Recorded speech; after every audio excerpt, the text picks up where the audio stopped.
All across America are traces of the arms race. A lost world of laboratories, reactors, and testing grounds built to produce the most destructive weapons in the history of mankind. This world existed to keep Americans safe, but it was hidden from their eyes. It was the product of the country's greatest minds, the most complex construction project the world has ever seen. And for 40 years, it was kept secret. You had thousands of people working on the construction of this plant, and yet none of them could really know what was going on. Nearly 20 years after the end of the Cold War, our investigators are finally able to enter these sites and explore the technology that built the bomb. They'll stand in the heart of the first nuclear power plant ever constructed. They'll see how an entire city was built to make it happen. They'll see evidence of the awesome power unleashed by a nuclear explosion. The purpose of this test was to answer a very basic question. How big a hole can we make with a nuclear weapon? And they'll gain access to the place where the Third World War could have begun. 25 minutes from now, Target 2 is a smoking hole. They'll recreate the lost world of America's secret A-bomb factories.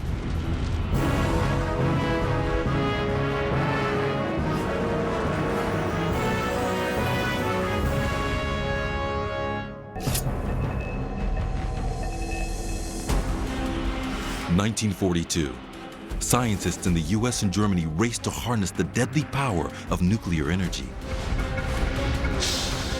In a breakthrough for America, the physicist Enrico Fermi created a plutonium chain reaction in his laboratory. And suddenly, the A-bomb was no longer just a theoretical possibility.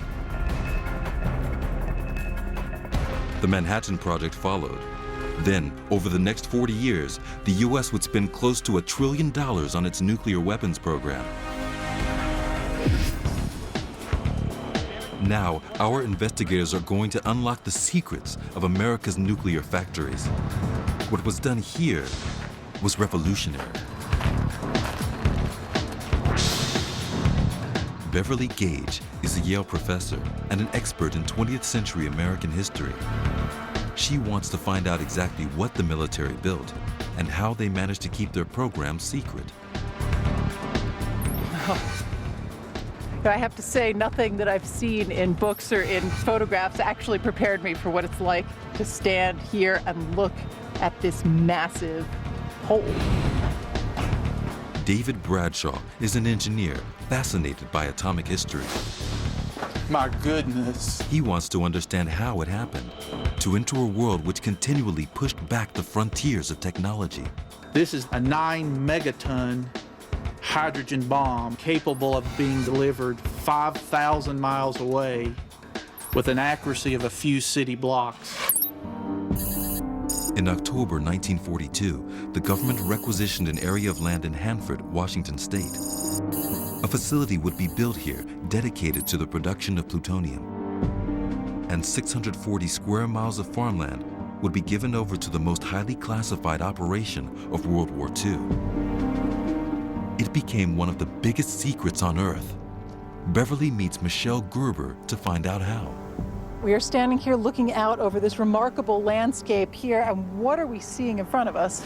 Well, everything you see, the entire horizon, everything you see is the World War II Hanford Engineer Works. So why was this site of all sites selected for that very, very particular purpose? This site had the criteria that were absolutely perfect for the needs of the World War II Manhattan Project. First of all, the Columbia River.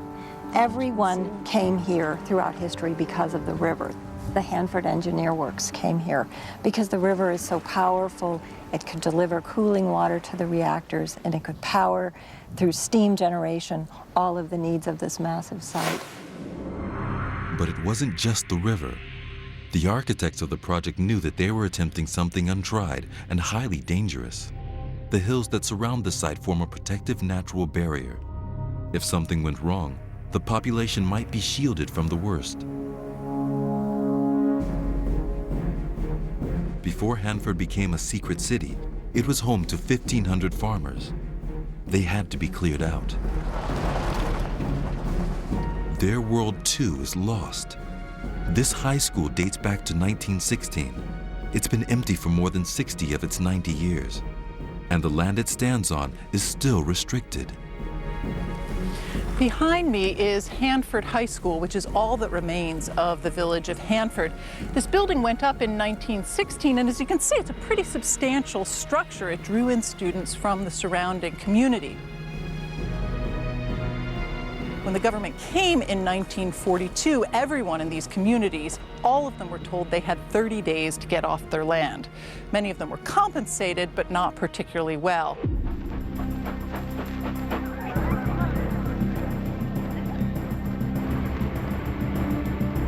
And so Hanford's new population moved in. Records say they came from more than 700 towns across America. Within a few months, they numbered in excess of 51,000. What they were engaged in was one of the biggest construction projects of all time. In 15 months, they used 160 million feet of lumber. They poured 784,000 tons of concrete. They laid 153 miles of railroad and 326 miles of highways. They built 7 power plants. For the duration of the project, all of the workers were housed in a temporary camp. Beverly and Michelle have come to see what traces they can find of it. These are the barracks, is that? That's right. We had 800 barracks here, and they would be fanned out in this area for about 3 miles along the river. And in the very first summer, the summer of 1943, some people even had to live in army tents. Hanford Construction Camp was designed to be a regular community, albeit on a massive scale. Meals were taken in communal mess halls, which seated thousands. The site bakery made up to 20,000 pies a day. An auditorium to seat 5,000 provided entertainment. And the site even had its own baseball teams. All of a sudden, you have 51,000 people, and 47,000 of those are grown men. So there was probably more gambling, a little more drinking than you would have in a normal community. Larry Denton remembers life in the camp 60 years ago. There would be people in the streets stretched out blankets, playing craps and gambling, and start drinking beer. And of course that led to disagreements, and they'd get out of control once in a while. I witnessed a few times that they had to call in the fire department with their fire hoses and quiet things down. After 18 months, when the job was done and the key technical buildings were finished, the workers moved out and the camp was razed to the ground. Today, there is virtually no sign of what stood here 6 decades ago. I'm walking along the outline of a building that once stood here at the Hanford Construction Camp, and as you can see, there's almost nothing here today. The only hints that this was ever a thriving community of 51,000 people are what we see here, an outline of a building in the dirt or a post hole in the ground. We can rebuild the camp as it looked at its height. It sprung up in 3 months and was gone 18 months later. But it comprised hundreds of buildings and the largest trailer park in history. At the local museum, David finds out what living conditions were like back then. This Vagabond brand trailer was one of nearly 3,600 brought to the construction camp. Although simple in appearance, for 25,000 families, a trailer like this was considered home, often personalized with a picket fence. However, with no bathrooms, air conditioning, and only a simple radio for entertainment, it was a primitive luxury indeed. Secrecy was vital. The truth about what was happening at Hanford could not be allowed out. Consequently, very few people really knew what they were involved in. I had no idea what we were working on. We just assumed that it was something to do with explosives. And who would imagine that kind of explosive we were really making? Just a few ounces of plutonium were needed to make a bomb, but production would cost hundreds of millions of dollars, and demand the mobilization of a massive workforce. Next, the construction of the world's first nuclear reactor.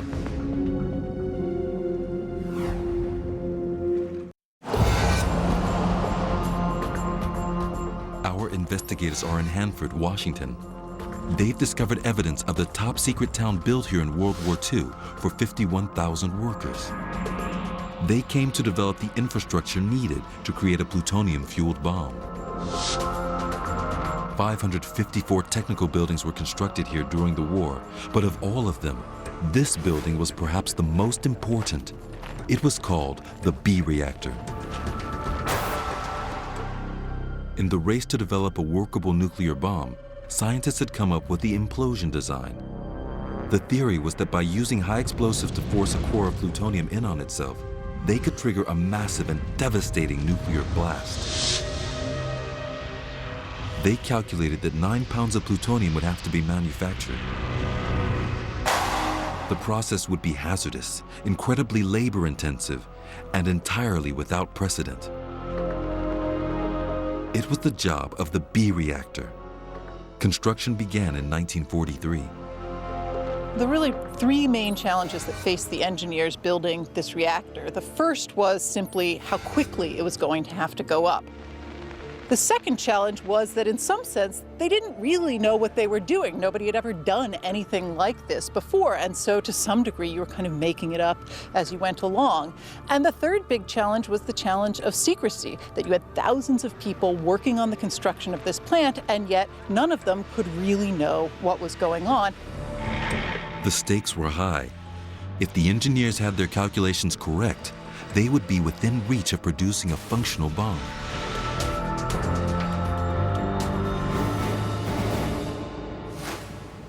Today, much of the reactor is off limits, but we've been given special access. David Bradshaw meets engineer Bob Egg to find out how it was designed to work. They start their investigation at the front face, where the fuel was loaded. This is an incredibly complex looking machine. What did the physicists and scientists hope to do here? David, their original concept was to convert natural uranium, which is basically found in the ground, into a new man-made material called plutonium-239. Then you'd take the natural ore that occurred in nature, and you'd bring it in, refine it a little bit, and then you'd make billets out of it and form it into a fuel element. And this is the fuel elements that basically would go inside of this reactor core. Okay, so this slug went into the face of this reactor. Placed in close proximity to each other, these fuel elements would start a chain reaction. On the face, you see 2004 process tubes, and each one of these process tubes would basically hold 32 fuel elements. So you have a little over 64,000 total fuel elements per reactor. Each of the fuel elements emits radioactive particles, neutrons, when the reactor is not switched on. This radiation is absorbed by rods made of boron, control rods.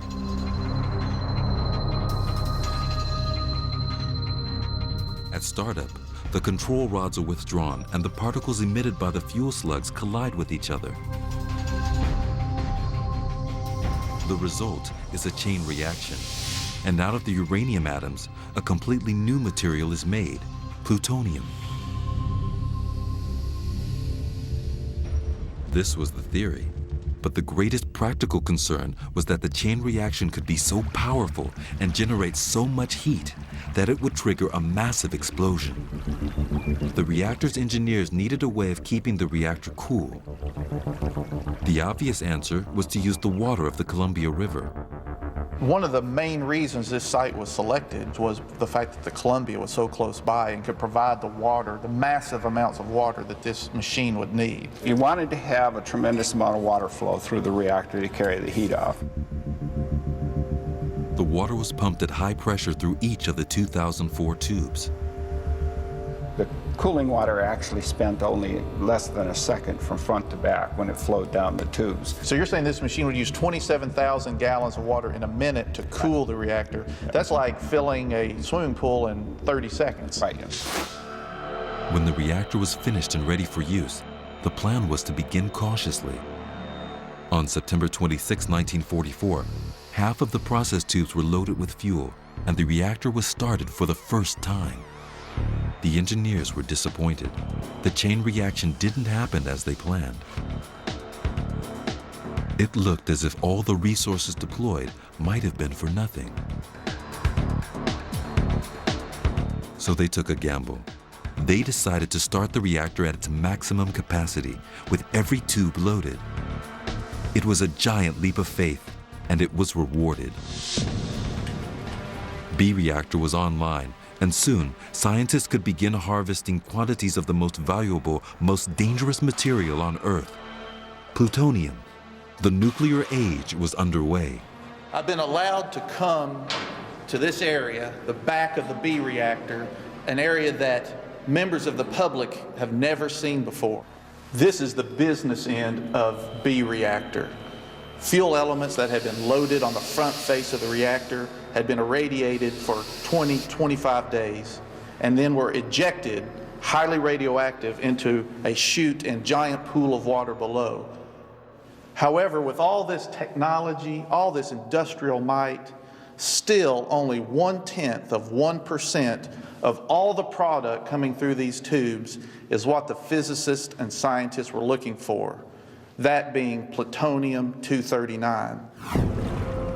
This was only the start of the procedure. The plutonium still had to be separated from the fuel slugs through a series of highly complex chemical processes. The production of just a few pounds of weapons-grade material generated thousands of tons of lethally toxic waste. But in the dark days of the war, this didn't matter. The U.S. needed the bomb at any price. It's in Hanford that you really get a sense of the scope and scale of the Manhattan Project. Producing just a handful of plutonium required hundreds of millions of dollars, enormous production facilities, and the labor of over 100,000 people who had no idea what they were unleashing onto the world. On August 9, 1945, a uranium bomb exploded in the skies above Hiroshima. 3 days later, a device called Fat Boy obliterated Nagasaki. It was the bomb that ended World War II, and it was made with Hanford plutonium.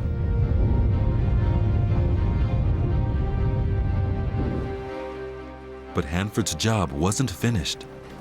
Next, our investigators will discover how, from the pioneering days of the 1940s, the operation here was refined. Hanford would produce enough plutonium for tens of thousands of weapons.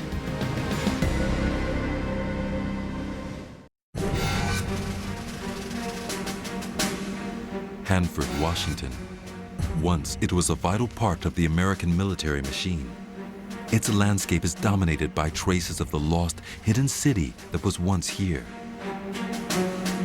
Our investigators have found out how the nuclear bomb which fell on Nagasaki was made with plutonium produced at this site. Now, they will discover how, during the Cold War, an entire self-contained world sprang up here. After the end of World War II and the extraordinary achievements of the Manhattan Project, work here was briefly scaled down. But then, a new threat emerged.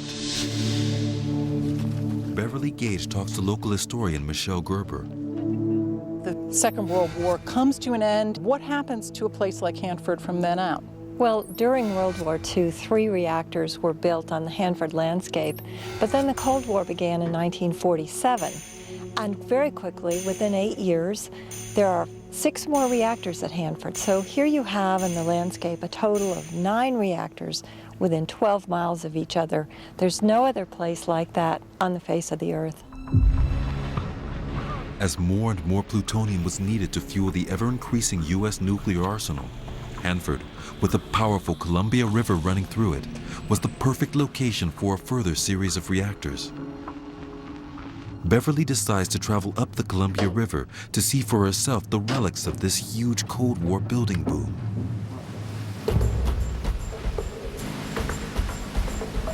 This journey would have been impossible 40 years ago.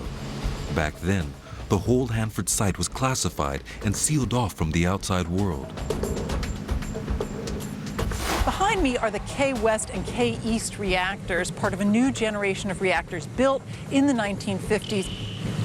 As you can see, They are literally the Cold War carved into the American landscape, reactor after reactor. This is a critical site in the ongoing frantic contest over technology, over resources, over productive capacity that was such an important part of the story of the Cold War. Technology advanced with extraordinary speed. The B reactor of World War II had struggled to produce plutonium for 3 devices. Less than a decade later, 12 reactors supplied enough to make tens of thousands of warheads. Hanford's role was vital to the national interest, and that made it vulnerable. In the 1950s, as the Soviet nuclear military might began to threaten the U.S., Hanford became a target due to their role in producing the vital nuclear materials for the U.S. arsenal. No one could be sure of the consequences of an airstrike on Hanford's reactors, but it was clear that defensive measures had to be taken. Michel Gerber shows David an installation that was last active 40 years ago. With his knowledge of military engineering, David's been able to interpret what he's seen and can describe how this site would function. I'm standing on top of Nike missile site H-52L. The way this site would work is upon alert, a crew who had been living for 24 hours a day in shifts would have loaded a Nike missile onto an elevator. That elevator would have raised a missile to this level where other crew members would have pushed the missile manually onto a launcher. In response to the threat of attack from long-range bombers, batteries of these Nike Ajax systems were located at 4 points on the Hanford site.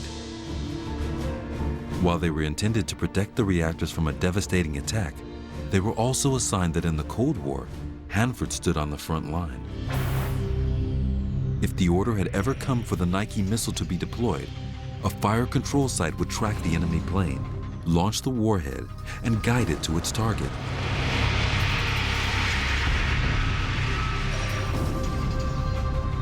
In the 1950s, this was state-of-the-art technology. One site here in the Hanford Basin was converted to the Nike Hercules missile. Greater range, faster to target, and most importantly, was tipped with a W-31 nuclear warhead. Ironically, Hanford, which produced the nuclear materials for the U.S. arsenal, was now protected by one of those weapons.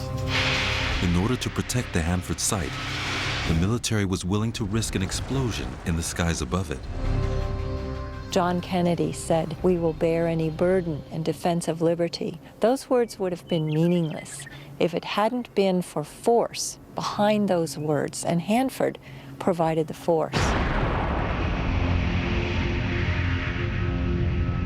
By the early 1960s, the introduction of intercontinental ballistic missiles had rendered this technology irrelevant. ICBMs flew too high and too fast to be caught in this way. Hanford's Nike missiles were decommissioned. But the site itself continued to grow. By early 1964, it was at full capacity. It employed 45,000 workers across 9 reactors and produced more plutonium than anywhere else on Earth. That came to an end in the 1980s. But Hanford still bears the scars of what it did in the Cold War. We're making our way past N reactor, which was one of the last reactors built at the Hanford site. 40 years ago, this pumping station would have been bringing in thousands of gallons of water per minute and then pumping them back out into the Columbia River, tainted with radioactivity. Today, N reactor, like all of the other reactors at Hanford, is largely a white elephant, but its legacy lives on in the soil around us and in the water beneath us. Today, the Hanford complex is the site of the biggest cleanup operation in history. Once again, thousands of people are employed here, this time to try and prevent further contamination of the Columbia River. And yet there are plenty of people who will say that what happened here was necessary, important, and worthwhile. The Cold War really was a war. It was our nation's most expensive and longest war. And just because it ended in utter silence does not mean that it wasn't significant or decisive in our history. Now, this battlefield at Hanford is as significant as the Gettysburg battlefield. And this place, with its Army units and its military production of plutonium, put force behind the words of the presidents of those years. That force took the form of the most destructive energy that the world has ever seen. Next, the place where the power of the atom bomb was first demonstrated, the Nevada test site. A lost world dedicated to the art of destruction, it witnessed more than 900 nuclear tests.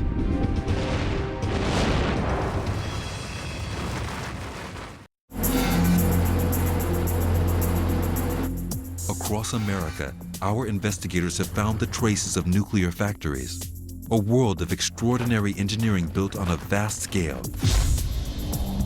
They've discovered that in the Cold War, the plutonium used to make thousands of bombs was produced at a facility in Hanford, Washington state.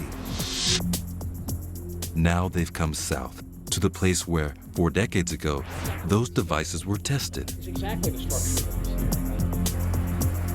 In 1950, 250 square miles of uninhabited desert northeast of Las Vegas became the Nevada Proving Ground.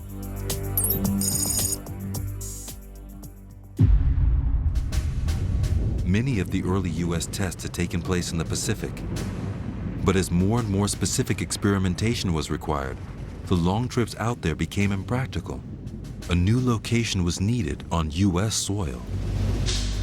Beverly Gage is at the Nevada test site with nuclear weapons designer Joe Martz, a veteran of many top-secret programs here. We're overlooking the bulk of the Nevada test site behind us. Here, we conducted hundreds of nuclear tests, both underground and in the atmosphere. There are 2 main types of testing that were done here. One was for weapon development, in which you refine the details of the design itself. The other were weapons effects tests, in which you use the weapon to create effects, heat, blast, and shock, that you then subjected to other things, like houses and military hardware, to determine how well they could survive. In 1951, the Army established Camp Desert Rock, a base for 10,000 soldiers. Their task was to see if there was a place for nuclear weapons on a conventional battlefield. Could they be deployed alongside ground forces?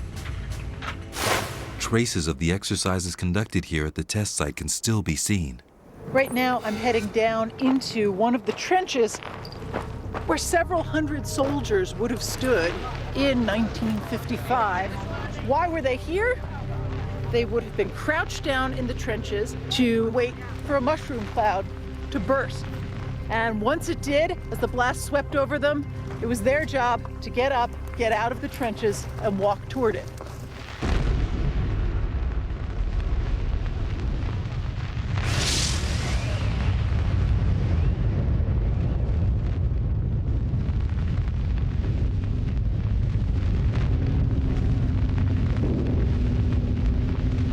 These were really more psychological tests than they were scientific tests. They were designed to see quite literally whether soldiers would in fact head toward a nuclear explosion.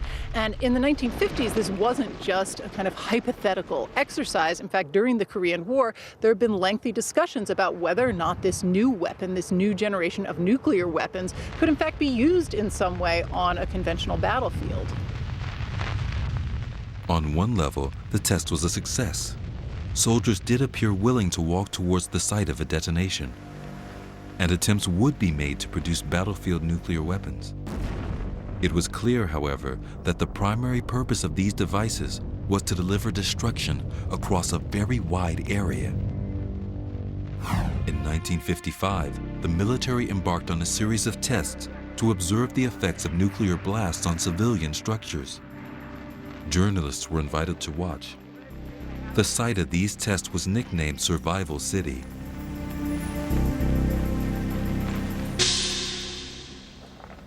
So what we're looking at here then is what remains of one of the houses used in the 1955 test.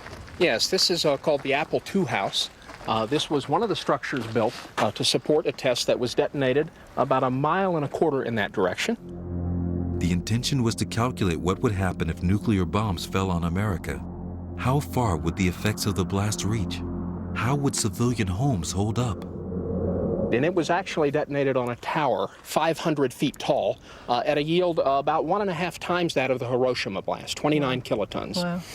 This is typical wooden construction from the 1950s, and the purpose was to define how these structures would survive in the event of a nuclear detonation. You'll notice some of the cabling here. This is from the 1955 test. That's right. These were gauges that were put in the house to detect how much the house would move when it was hit by the shock wave from the blast. In the run-up to the test, Survival City was decked out as the embodiment of All Town, an architectural stunt double for the American way of life. Test mannequins were equipped with JCPenney clothing and arranged in fully furnished living rooms. So this is a fairly morbid scenario. Take some mannequins, you put them in here as an American family, and then you subject them to a nuclear blast. Yeah, it is pretty morbid, but the name of the game was survivability in those days. You know, we faced the prospects of a nuclear exchange with the Soviet Union, and it would have been irresponsible not to determine the effects of a nuclear blast on a typical house or population so that we could maximize the chances of survival in the event of the unthinkable. 3, 2, 1, 0.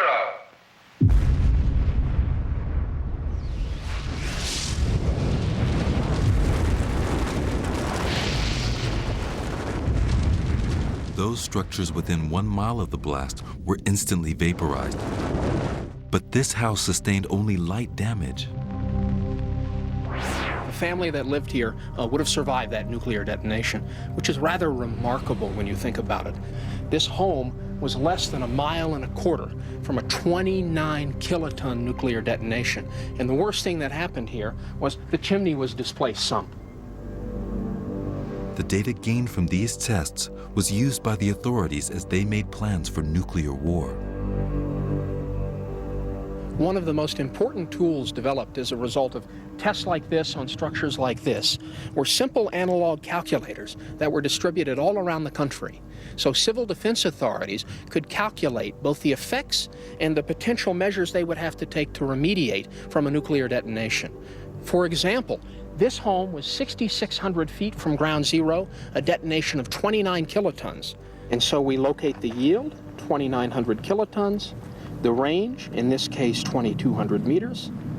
We line those two figures up, and then we can determine that the pressure on the home was 4.5 pounds per square inch, just barely survivable.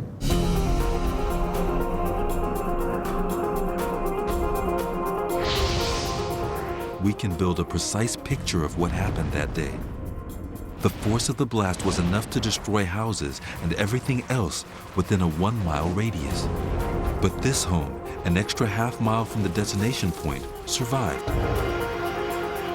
In 1958, amid growing fears that the local population might suffer from the effects of fallout, the test site was increased in size to 1,370 square miles. The bomb makers were getting better. The bombs were getting bigger. In the northeast corner of the site lies the clearest evidence of a spectacular explosion.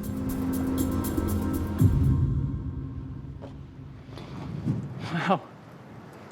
I have to say, nothing that I've seen in books or in photographs actually prepared me for what it's like to stand here and look at this massive hole. What's going on? This is the Sedan crater. The purpose of this test was to answer a very basic question. How big a hole can we make with a nuclear weapon? The purposes were peaceful, to do civil engineering, the excavation of harbors or canals with nuclear weapons. This was created by a 105 kiloton detonation. That's about 5 times the size of Hiroshima. It detonated with a force equivalent to over 200 million pounds of explosive. From rim to rim, you're looking at about a 1/4 mile of across, and it's a little more than 300 feet deep.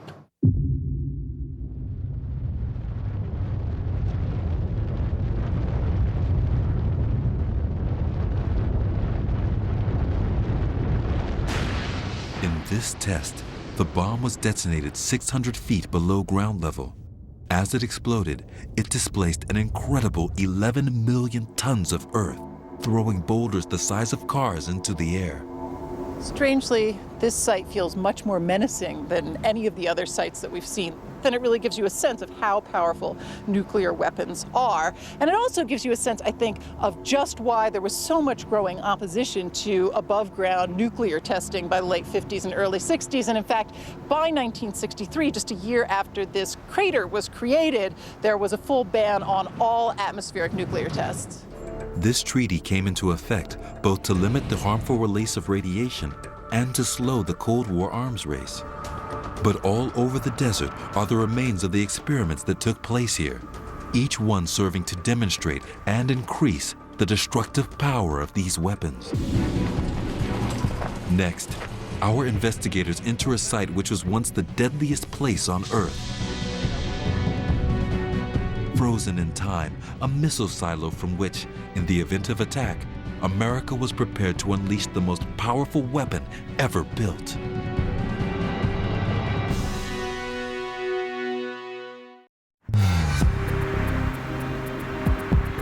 Our investigators are piecing together a picture of the vast secret world that produced the atomic bomb and armed America throughout the Cold War.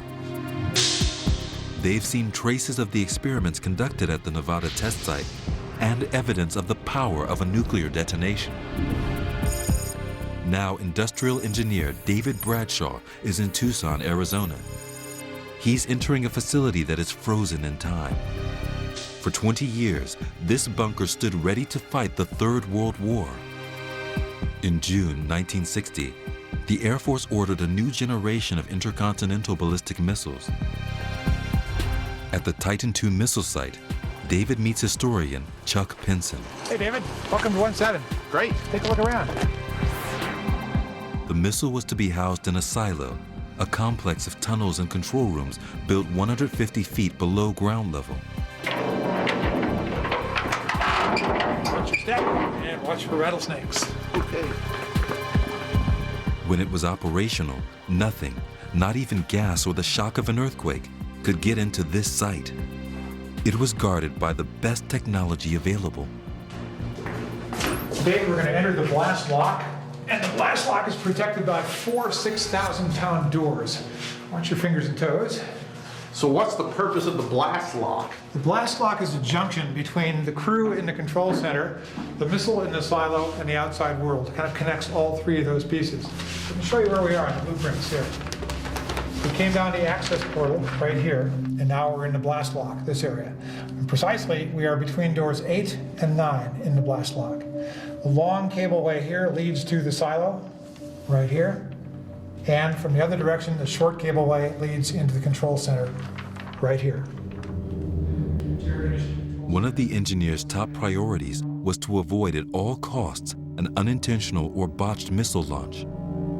The silo had to be shielded from any sudden ground movement that might be caused by an earth tremor or an explosion. One of the most amazing things about this entire complex is that it's shock isolated.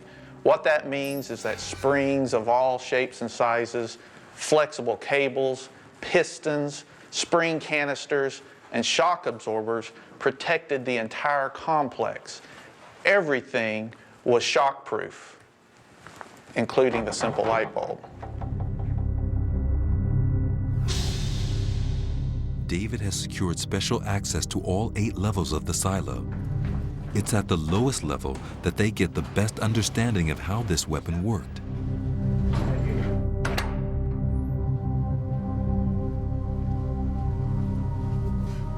My goodness. So Chuck, just how big is this thing? Titan II is 103 feet tall and 10 feet in diameter, and fully loaded with propellant, it weighs 330,000 pounds. When it was operational, the missile had 3 sections. The top part contained the nuclear warhead. The middle held the main engine and fuel tanks. At the bottom were the rocket engines that would fire the missile out of the silo. What would occur right here if we lit this thing off? It would get very hot and really bright all of a sudden. From key turn, what happens is that the 760-ton silo door slides open. The thrust mount springs here and here would lock into place, making this a stable platform. Yeah. Sound suppression water roars into the bottom of the silo. That's going to help muffle the roar of the engines when the engines light up. And that's right below the engine. That's right. The engine roars to life. A few seconds later, the explosive hold-down bolts fire. Missile is on its way. So does that process take many minutes? From key turn to liftoff is 58 seconds. So much power was unleashed at launch that precautions were taken to preserve the structure of both the silo and the warhead itself. Titan II engines are so loud that if you light them up and you don't deal with it somehow, the roar of the engines could actually shake the missile apart. So to avoid that, engineers lined the entire inside of the launch duct with these acoustical tiles. They're like the ones in your office ceiling, only they're about a foot thick and they're made of fiberglass inside, covered with this aluminum facing. And this is designed to literally soak up the sound of the engines and prevent the sound from damaging the missile. David wants to find out exactly how the launch procedure worked. He meets former crew commander Yvonne Morris. I was stationed here from 1980 to 1984. I was on a combat crew, a Titan II missile combat crew, and our job was to keep the site operational. In her time here, Yvonne would have been personally responsible for any missile launch. This is the Launch Control Center, and from here, the crew has a bird's eye view of everything that's going on around the site. Strict security protocols meant that no crew member could operate alone in any part of the complex. It takes 2 keys to launch the missile. So how does that work? Well, if you go over there to the left of that clock and underneath it. Here? Yes. Right here? Yeah, that's the deputy crew commander's launch key. You have to turn your key at the same time that I turn my key in order to initiate the launch sequence. Now, you would give me the command, and then we would work together Right. to turn keys at the same time. That's exactly what we And do. clearly, I can't reach both keys because they're too far apart. Strategic Air Command had its kind of a philosophy, 2 inputs for 1 output. 2 keys, 1 launch. The order to launch would have come from Central Command in the form of a code. But as Yvonne demonstrates, the launch procedure depended on the actions of just 2 individuals. Ready? 3, 2, 1, turn. 5, 4, 3, 2, release. Okay, we've now started something that we can't stop. Launch enable means we have the right code in the butterfly valve lock. When APS power lights, that's going to mean that the missile is on its own internal power. The silo closure door has started to open, but we can't see that down here. After that, the thrust mount ring is locked. The propellants are going to come together in the stage 1 engine. We're going to get fire in the engine, and we're going to get a klaxon letting us know that we've got a huge fire in the launch duct. And then we're going to get liftoff. 25 minutes from now, target 2 is a smoking hole. Once a missile had left the silo, there would be nothing the crew could do to halt it. Within minutes, it would be traveling at more than 16,000 miles per hour. But the order to launch never came. Today, the missile is decommissioned and stands as a tourist attraction. It is a reminder of America's permanent state of readiness throughout the Cold War. This is the end product of our country's military-industrial complex. A 9-megaton warhead, a hydrogen bomb on the tip of a missile, capable of being delivered 5,500 miles away with the accuracy of just a few city blocks, capable of destroying nearly 900 square miles.